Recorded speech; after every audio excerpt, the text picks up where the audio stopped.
Okay, welcome guys.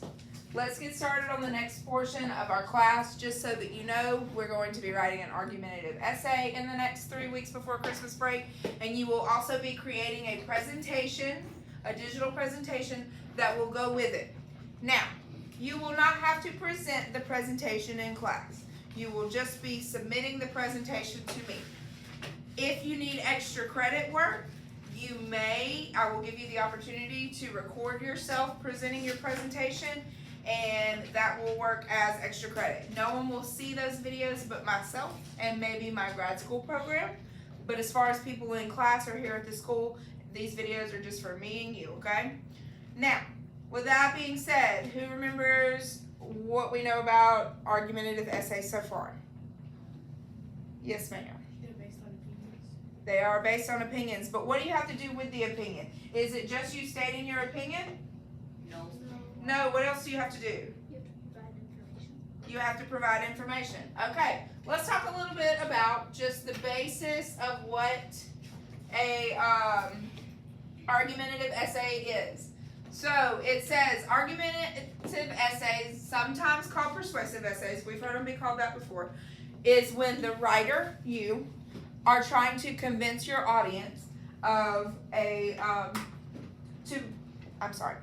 is when the writer is trying to convince their audience to take a stance on, and I'm gonna have to edit all of this out.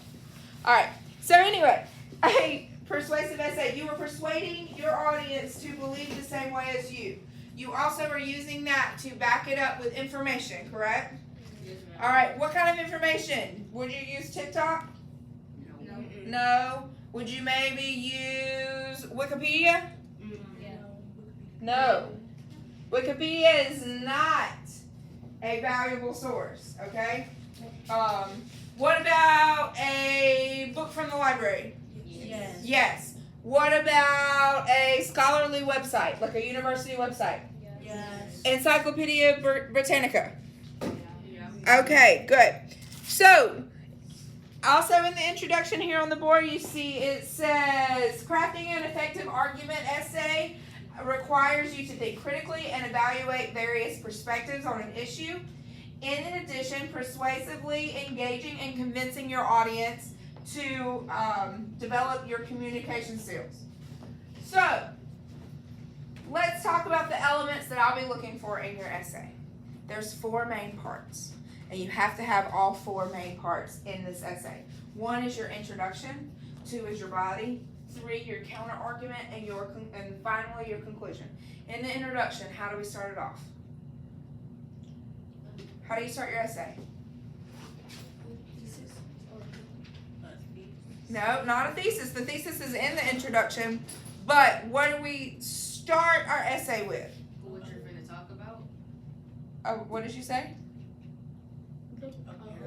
I heard a hook. You start out with a hook. You're going to grab your audience's attention. And then from that, you will provide some information about what you're going to talk about. And then your thesis statement is the last sentence of your introduction.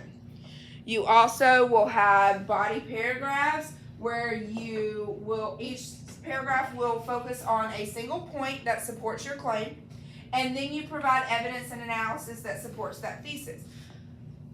We will be researching and using our computers to find valuable sources, credible sources, and we will also be adding that into our digital presentation and our essay. Do I have any questions about that? Perfect. Okay, and then finally your counter argument. That is when you mention the opposing view to your initial claim, and then you prove or explain why the counter argument is wrong or false, and then a quick concluding paragraph. Do I have any questions about the elements that you have to have in your argumentative essay? Everybody good with that? Okay, cool. Grab your laptops. We're going to do a quick assignment. We're going to be using my short answer.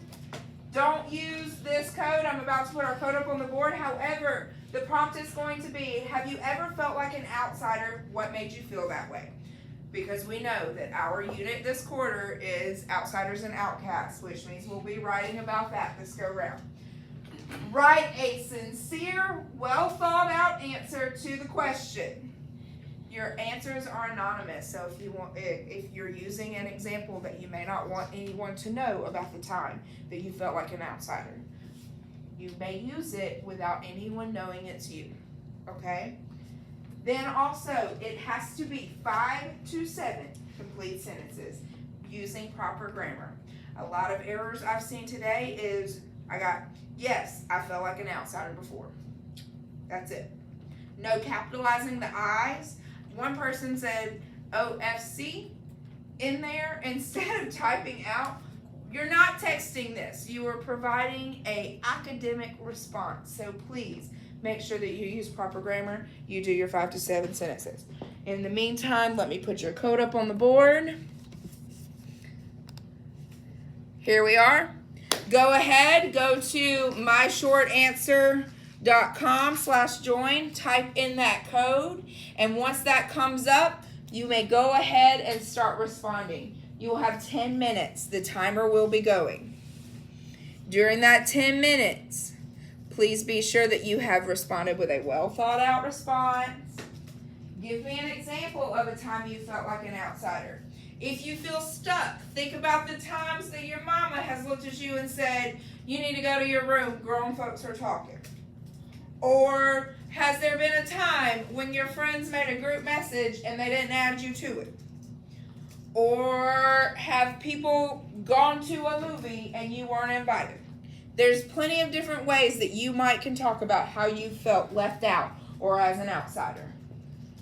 Go ahead and respond. Once you've completed your response in those 10 minutes, please keep that same screen up. We will be providing feedback anonymously to each other.